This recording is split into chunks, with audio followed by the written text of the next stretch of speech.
Hello, and welcome back to the Freelance Friday podcast. Today, I want to talk about this concept of solopreneurship versus entrepreneurship, or working for yourself versus working with a large team or a team at all. I posted about this on Threads about a month ago. I don't know what exactly compelled me to make the post, but I just was feeling like, the models that I was seeing for entrepreneurship, the success stories that I was reading, they often followed a very similar path and one that just wasn't really that I couldn't really identify with. And so I wanted to see where all the other lone wolf business owners were out there who, identified a little bit more with what I found has worked best for me. One of the people who commented actually mentioned this book. It's called Company of One by Paul Jarvis.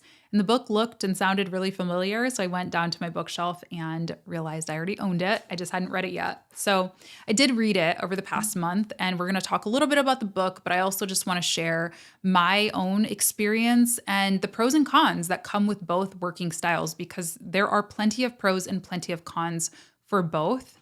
And hopefully this will help you figure out which one is right for you if you are in the process of doing so. And today's podcast is sponsored by our friends at Metricool. You can use code LaTasha to get 30 days free on any of their premium plans. I'll be sure to leave a link for them down in the show notes. So let's start by talking about my personal journey. I got started as a freelancer working on Upwork, honestly. Like that was kind of my most consistent freelance work. I had worked with a local author shooting a video for her. That was just kind of word of mouth, friends kind of thing. But where I was really developing my freelancer platform, if you will, it was on Upwork, it was on job boards, things like that. And so I did that for a while and built up my portfolio. And then I started to build up more of my personal brand where I was blogging on my website, for example, posting YouTube videos, sharing my website with my name on it and things like that. And developing a name, like in my community or just on the internet as well. And then I hit a wall. I was actually working full-time still at my day job and also managing clients. And I felt like I was charging as much as I really felt comfortable, but I was still having demand. People were still reaching out to me, wanting to work with me. And so I was having to turn a lot of people away. And I think this is very common. There comes this point, it's like a growing pain where there's only a few options in this situation. You can raise your rates, but like I said, I felt like I was already kind of at the top of what felt fair, what felt like market rate. Or you can hire people to help you do the work or scale your offers in some way, like change from doing full service agency done for you social work like I was doing at the time, social media work, that is. Social work is a different thing. Or you can flip that and do like a course or an ebook or sell a one-to-many offer. And I did do that. I launched a course, but I still wanted to work with clients. I still do like working with clients, but I was at that point where I just had to figure out, how do I do more with limited time, right? So what I did at that point was I kind of developed this distributed agency model where I just did a lot of local networking. I met a lot of people virtually as well, for the virtual work, and developed a team of people who were not actually employed by my company, but we could always work together. I could refer projects to them. I could hire them on as subcontractors when I needed their help, and so on. The biggest that my team ever got was a couple of years ago, probably was the peak of it, where I had about 7 people working for me. And that's kind of when the one-to-many offers really started to scale. And I started seeing the company as a bit more of a media company than an agency. Now, I've always worked with clients. I still work with full service clients, but there came new, revenue opportunities like sponsorships. The podcast, the YouTube channel started to grow. And so there were sponsorships. So I hired a partnerships manager. There were courses that were really growing really fast, doing really well. So I needed an operations person to manage the back end of that stuff. I needed a customer success manager to make sure that my, students' needs were being addressed. I had a Facebook ads manager. I had a copywriter working with me, a video editor, right? All of these different roles came into play kind of when the business changed a little bit, or, a different side of the business started to grow. Now, they weren't all full-time. I just want to say, I think like one of those people were full-time or working full-time hours. The rest were contractors. But I mean, my payroll expenses were like 10K for the month or so, if I'm remembering correctly. It was a lot, So starting every month, 10K in the hole. And today, it's just me. It's literally just me. I'm the only person on payroll. Nothing went wrong. I think that's something that maybe people might think when I say that of like, oh, did you run out of money to pay everyone? I did not. The business is still just as profitable, actually a little bit more profitable than it was at that time. I just got overwhelmed. I got burnt out, to be honest with you.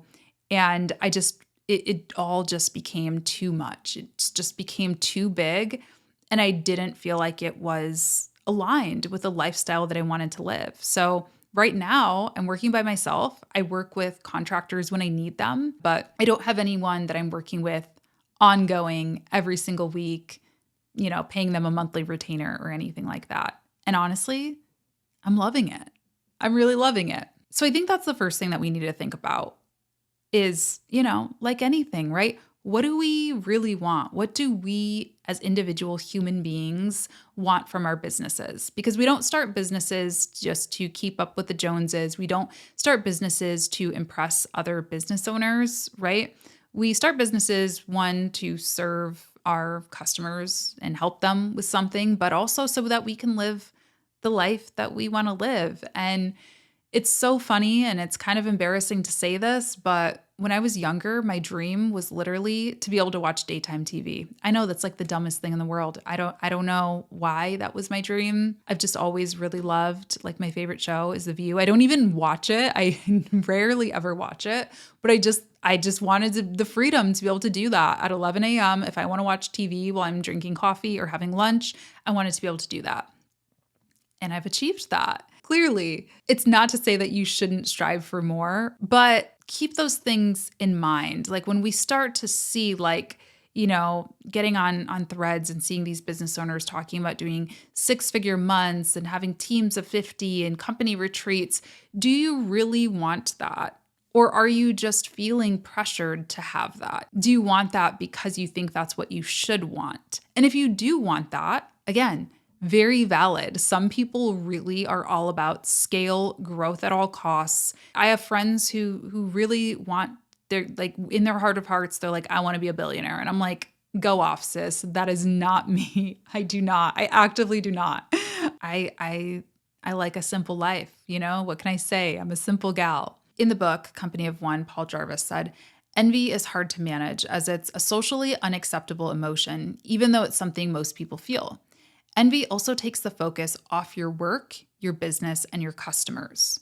When we give in to envious feelings, the best we can hope for is second best, since we're focused on copying someone else's path and not forging our own. And I think that's just really insightful, And I also think what he said about, it takes away from the work. We've got to keep that in mind. I see this often. I see people get way more focused on growth and scale than nurturing the people that they already have. And that is a recipe for disaster, because if you alienate the people who came to you in the beginning, who loved you first, it's going to be really hard to sustain a customer base. So you really have to focus on product first, product, systems, whatever it is that you are offering. And if you feel like you're doing that to the best of your ability, that's what matters. That's what's going to help your business grow. One of the things that I always encourage my clients to do is to just start a list, 3 different columns. Start a list of things that you love to do in your business. Those are the things that you need to keep, because I really believe working for yourself, you've got to be passionate about at least a part of the job. There's definitely things that I don't like to do that I have to do, but keeping those tasks that I am really passionate about for myself helps me show up to work every day. So examples for me, I love editing videos. I'm sorry. I know it's a giant time suck. It really is. And I feel kind of embarrassed or guilty when I'm on podcasts and people ask, oh, who edits your videos or who designs your website? That's another thing. I love doing websites. And I'm always like, oh, I did it myself. Is that you, or do you have a makeup artist who does that for you? I actually did it myself. Yeah. Nice. Not that I think they're bad. I think they're done well, but I just feel like, again, there's this pressure of like, oh yeah, my web designer will handle this. Can you make sure your editor includes blah, blah, blah? And I'm like, yeah, I'll make sure I do that. Teaching, working directly with my students, with my customers, that's something that I really need. Even though I am very introverted, I really do thrive off of the energy and the feedback that I get from my students and my audience and my customers. Then write down a list of things that you really dislike, the things that you hate to do. Figure that out. Those are probably going to be things that you might want to consider outsourcing, hiring out for, or figuring out, is there a way that I can automate this or simplify this or make this, an easier process? Some things that I hate doing: taxes. I'm terrified of going to jail. That's my biggest fear in life. Very irrational fear, I think, but I never want to do my money wrong. So that was one of the first things that I outsourced for sure. Email support, it just gets really tedious. It's very operational. I feel like it's not the best use of my time. So I do, during launches, for example, I do work with a freelance virtual assistant just to help me manage that heavy influx of customer support emails. And then write down a list of the things that you would love to do, things that are on your to-do list, that are goals of yours, but you just never seem to make the time for. And again, these are things that maybe you can bring in help for, or you can automate or steal some time back from the tasks that you hate doing. For example, client onboarding and offboarding. Those are things that for a long time I felt like I was really, there were some things missing, let's say. I was really half it. Let's just put it bluntly. Finding tools like Honeybook really helped with that. Also, Metricool for scheduling. Scheduling is one of those things that I'm like, oh, I know I should probably repurpose my, Instagram reels to TikTok or to Facebook, and I just never would do. But finding a social media tool that enables me to really easily schedule to all the platforms at once has enabled me to do that without having to hire on, a second person to do repurposing my content, basically. And let's take a second for our word from our sponsor, Metricool. If you've been looking for an all-in-one social media management tool, Metricool is your answer. Metricool is free today, tomorrow, and for life. Their free plan allows you to connect one brand across many social networks.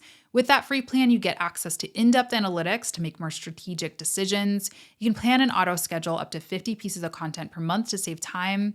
Promote your posts in seconds by creating and managing ads directly through the platform.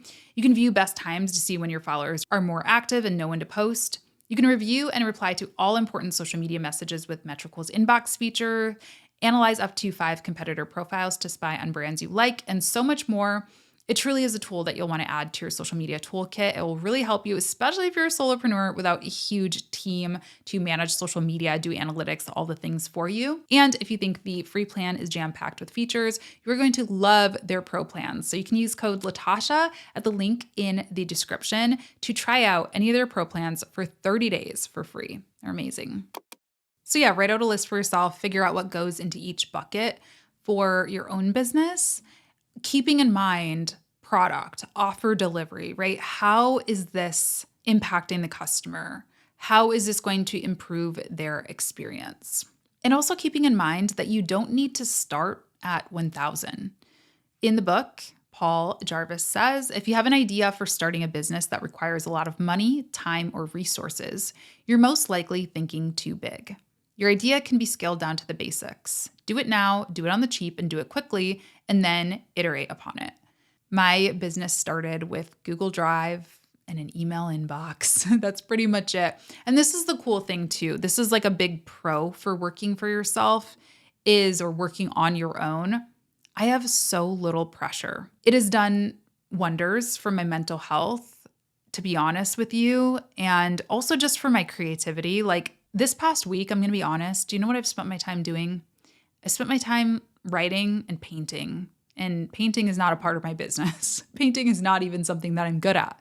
But I just have been able to lean into my creative energy, which I think long-term does help my business overall. And if I were, managing a team of 7 still, starting every month like 10K in the hole just because of salaries or however much I was paying in salaries, I wouldn't have time to paint. I wouldn't have time to prioritize finishing my book. I wouldn't have time to prioritize my health like I have been and working out and, cooking a meal every day for myself. If I wanted to, technically, I could stop working probably, for at least the year. I would never do that because I would get very bored. And also I don't want to, just lose basically everything that I've worked so hard for. But I could. And that is a real luxury, I think, that people with teams don't often have unless they are, making huge amounts of money and putting away huge amounts of money, right? Now, something that I think Paul Jarvis doesn't really talk about as much as I would have liked to see. I mean, he wrote this book, I think it was in 2018 or 2019. Let's see. 2018, yeah. So before the world completely changed. So maybe that's why it's not mentioned as much. But I do think there's something to be said for, working alone, but not being lonely. He does mention it a little bit, particularly when it comes to more of that distributed agency model. Once again, he says, just because you might work for yourself doesn't mean you have to work by yourself. And he interviewed the founder of Wakesfield Brunswick, which oddly, I once did a project for when I was a baby freelancer. So glad to see she's still crushing it. But she partners with other agencies and free agents and works this kind of distributed model. And I think that's an important thing to keep in mind. But I think for me, what's been even more important to keep in mind is kind of the mental load of it all. Like making decisions, being the only person to make decisions for a company is a lot. And it's a major con for me. I've never had like a partner or anything like that, a business partner. But, when I had an operations manager, she was like my right-hand person. If I had something that I was confused about or unsure about, I could just ask her honest feedback. And yeah, at the end of the day, the decision still did fall on my desk, but it felt a lot easier to be able to process it with somebody. And so I think it is really important if you are a solo business owner to make sure that you are investing in relationships, not just business relationships like outsourcing, freelancers, things like that, but just friendship, companionship, partnership, whatever that might be. I actually think, to be honest, my sweet spot in business would be a partnership. Like I would love to start a business with somebody, but that just hasn't happened yet. It hasn't found me yet. The opportunity hasn't struck, but I hope to someday. I hope maybe that's something that I am able to do because I think that would actually be ideal for me. But because I don't have that, because it is just me, I'm a part of a bunch of different groups, like just friend groups, mastermind groups, discussion groups. A few of them I've been meeting with, like 2 I've been meeting with for a couple years. And I'm super grateful for them because when I do have those situations where I'm not sure what to do, where I just need a second opinion, and a second opinion by somebody who isn't like close to me in my personal life necessarily, who's just going to love everything I do and believe in me, which is in a different type of important support. But I think it is important to have that more objective support that maybe has been in your shoes before. There's another book that I don't really love the name of it, but it's kind of how I got this whole idea of masterminding and learned about that concept. It's by Lori Harder. It's called A Tribe Called Bliss. I'll link both of these books for you in the show notes if you want to check them out. But she kind of has a script that you can follow. It's really aimed towards women entrepreneurs, but anybody can read it and use it. But basically, she has a script for inviting women that you admire to a mastermind, which is just a meeting of the minds, sharing, share openly and honestly what's going on in your business and help each other out. And yeah, that kind of opened me up to that idea. And now I'm like, I could not run this business without these accountability partners and mastermind friends that I've made. Okay, so to wrap up this episode, I want to answer a couple of the questions that came in to me on Instagram about solopreneurship. So the first one is it harder working with a team or by yourself? And I think that's one of those situations where you have to define hard. Is it harder as in, do I do more work?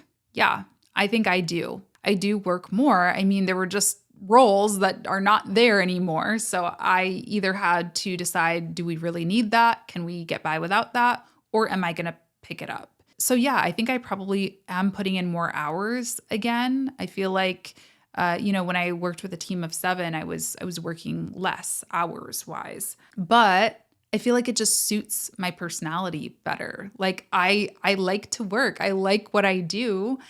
And I found it really hard in a lot of other ways. It wasn't like hard physically or workload wise, but it was hard for me kind of emotionally managing all the different personalities and dealing with having to give feedback and having to hire people and fire people. I mean, that's like one of the biggest drawbacks to having a team. I hate firing people. I hate letting people go. That stuff is way harder for me than just sitting down and writing the social post. And I also find that, sure, I might be doing a little more in some ways, like I'm physically editing the video.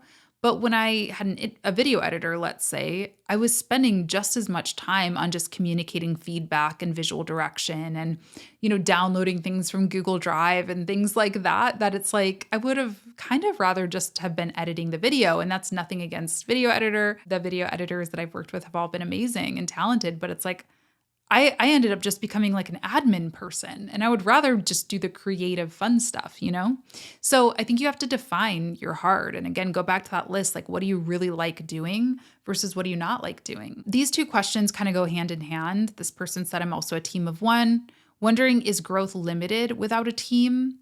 And then somebody else said, what do you do when you feel like your load is full and you can't take on more clients?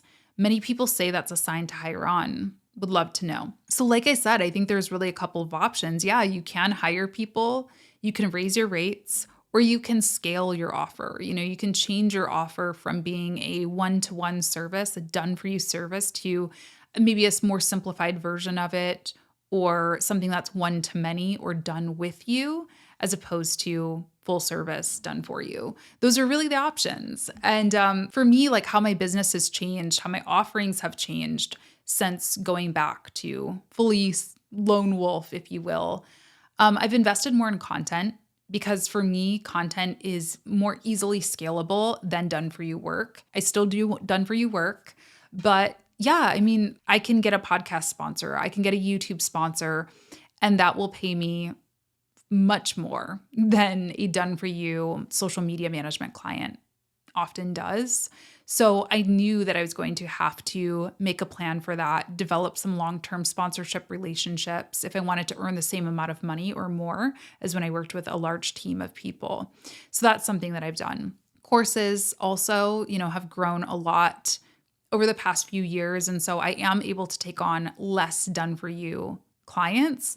Again, I still work with them, but I'm more selective with who I'm working with. And I, work on a few impactful projects as opposed to having a few very demanding clients every single month. So yeah, you want to, get creative and think about different ways that you can mix things up. And as always, I think having diverse revenue streams is just smart in general. How do I work alone but still be seen as an entrepreneur and not a freelancer? So I think this is a con of working for yourself. Is I definitely feel the perception, again, this is going back to the optics thing, one of what we want, but also I think of how people treat you. I actually have experienced this recently with partnerships for the first time. I kind of had to stop working with a partner because they treated me completely different when I had a manager versus by myself. And it was kind of shocking to me and honestly put a really, really bad taste in my mouth. And I think similar thing, agency versus freelancer can happen. Yeah, there are going to be people who want to maybe take advantage of you because you're small. That's always going to be a thing. But also the reverse is true too. Agencies tend to have very bad reputations. And I know there are amazing agencies out there. I'm friends with many amazing agency owners. But if you talk to most small business owners, like your local mom and pop type business owners, they've got a story for you about a digital marketing agency that royally screwed them over. And so I think in many ways, staying small, being just a freelancer can also be a competitive advantage. So it's all about just figuring out what is authentic to you, what your niche, what your audience really needs, and leaning into them. And then this is another really good thing to think about. This question is how to ever prepare for sick leave. It feels impossible as a solopreneur. And I agree. That is one of the other really big cons is if I am out of commission, like my business doesn't really run. It does, but it doesn't. Okay. So my answer is one, I know passive income is such a like clickbaity term, but building passive income streams, semi-passive, as passive as you can make them income streams is really helpful. I have been working at a way lower capacity this year. I mentioned it, a few vlogs ago because of some health issues and things like that. And I've still been making money. As of now, I'm still on track to make, about what I made last year, maybe a little tiny bit less, but not a huge dip by any means, even though I've worked a lot less. And it's because I've had these systems on autopilot. I feel like every word I'm using right now is so marketing bro, autopilot systems, but it's true, having passive income like courses, like affiliate income, like my YouTube videos, which lead to those things, kind of front loading the work, if you will. I don't need to be hustling all the time. And then I think the other thing is, systems. So documenting how things go. I have a Notion document that is just for everything that I sell or do in my business, really.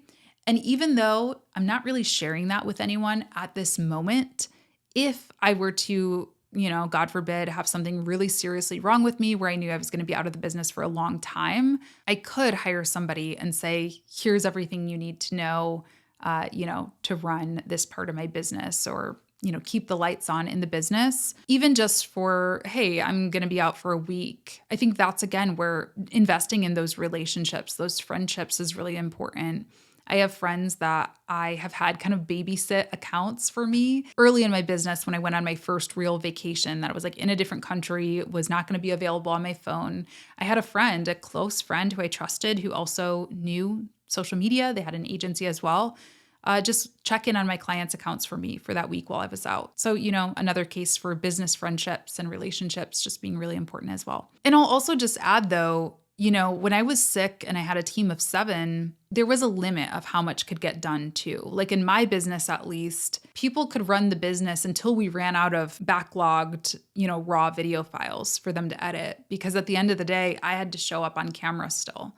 So yeah, it might have bought me a week or two, but if there were to be something seriously wrong with me or long-term that was impacting my ability to create, we might have figured it out. We might have been able to throw one of my team members on camera or something, but I think there still are limits and there still are things that even as a CEO, a leader, you just have to be there for. And again, my expenses are so low that I really can afford to be off work for a long period of time. And that just wasn't quite as much of a possibility with a large team. So pros and cons to both for sure. Let me know in the comments if you're watching on YouTube, which one you prefer. Do you prefer working with a team? Do you prefer working on your own? No judgment. I really think this is such a personal decision. And who knows, I might change my mind, or maybe I'll pop up with a business partner soon because that sounds like it'll be fun. But let me know what you think. And I thank you so much for tuning into this episode. I'm going to leave the book and the other book that I recommended too. I'll leave those down in the show notes if you want to check them out. Thank you again to Metricool for sponsoring this episode as well. Their link is also in the show notes, and I'll talk to you in the next one. Bye.